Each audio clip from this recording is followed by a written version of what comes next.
Hey everyone, this is Sam with Bartos Builds. In this video I'll be breaking down step by step how to make epoxy charcuterie boards. First, use whatever tools you have to take off all the bark and softwood from the live edges. This is a very important step because you don't want any of those pieces falling off into your project when you make the epoxy pour.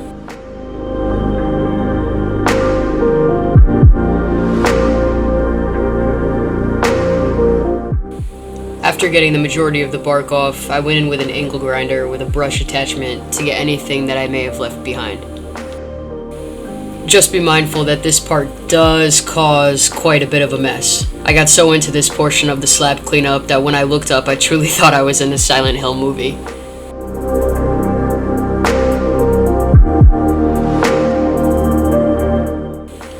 So your live edge slab should go from looking something like this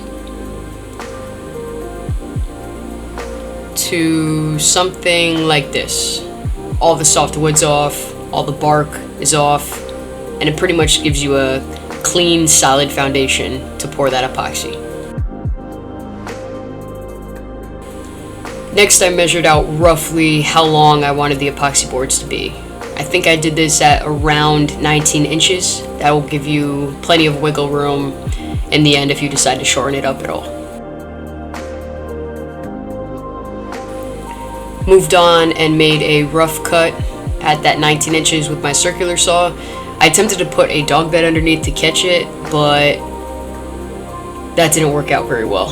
I think it fell right right where the dog bed wasn't. I tried again on this one and I think it worked a little bit better. There's really nothing for it to be square to at this point, but I took a rough guesstimate of where I thought the center of the slab was. Once again, went back with my circular saw and made a very rough cut in the center.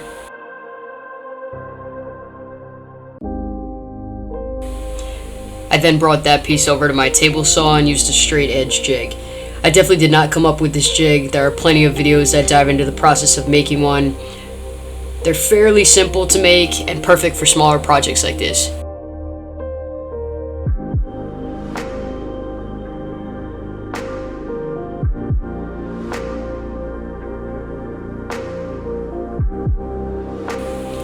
I made this template which is just under the width of my planer.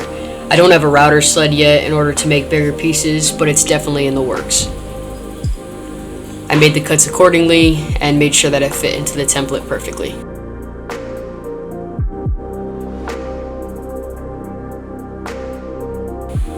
This is also something I definitely didn't create. There are once again plenty of videos online on how to make one, but this planer sled allows me to turn any wobbly wood into a flat piece that can then go into the planer by itself.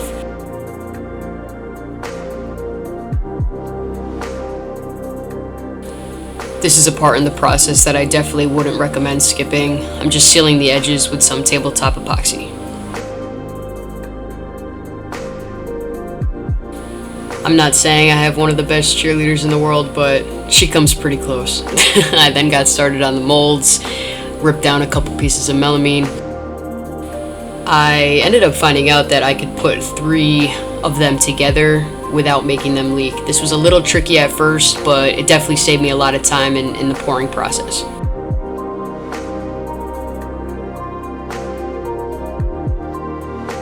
For the mold I used Alex Fast Dry caulk, a couple brad nails. The first one went together really well. I sealed the edges on the outside and inside, got started on my second one, and whoops, that definitely wasn't supposed to happen. I'm not sure how that got into this video. I'm just kidding. That ended up not being too big of a deal. Just taped it up and sealed it from the inside and outside.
I let these sit up for a few days and began breaking down the molds.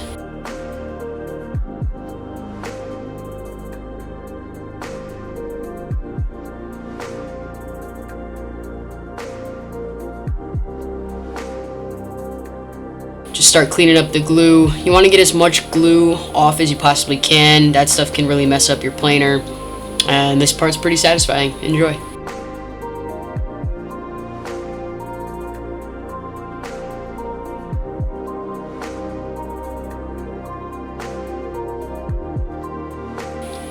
Once it's cleaned up to the best of your ability, you can just run it through the planer a few times.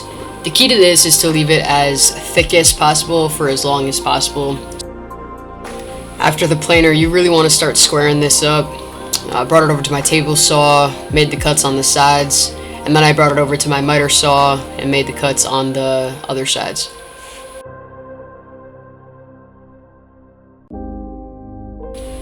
There was a lot that I learned from this project, but I think what I learned the most was just how important having good dust collection in your shop is.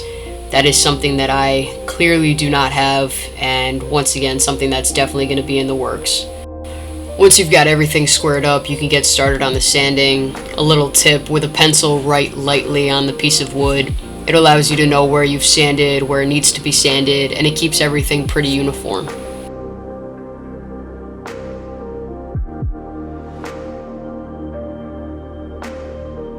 No matter what you do with any type of epoxy pour, there's always going to be little tiny holes. I just went in with some CA glue, activator, usually dries in 10 to 15 seconds. You're able to sand it completely flush and all those holes will go away. I then got started on the hardware. I think the handles I ordered came from Amazon. I think I went with the 5-inch long ones. They ended up looking pretty good for this project. Depending how wide and long you make your board will determine what length handles you should get.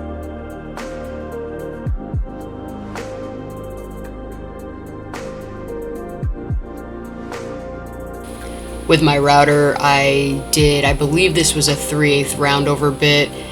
It just softens up the edges a little bit and gives a nice clean uniform look. I drilled the holes for the hardware and I did the 3/8 roundover bit, I believe after 100 grit. It allows you time to come back, hit it with some more sanding, and fix any minor scratches or anything left over from the router. All of these boards were sanded up to 320 grit. Right before your final grit, you want to hit it with some water, rub it in, and this allows the grain to rise.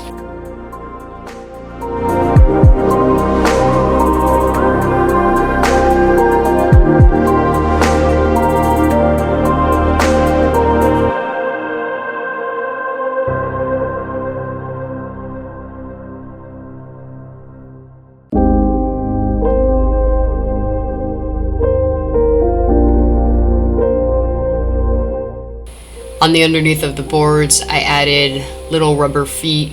This will allow the bottom of the board to not get scratched or damaged from the surface that it's on. The finish that I used for these boards was Odies Oil. It's a food safe oil, very, very simple to apply. You just rub it on, and then about an hour later you come back with a terry cloth and you really buff it out. It leaves a very, very clean, shiny finish. I want to thank you all for watching, and I hope you enjoy the final product.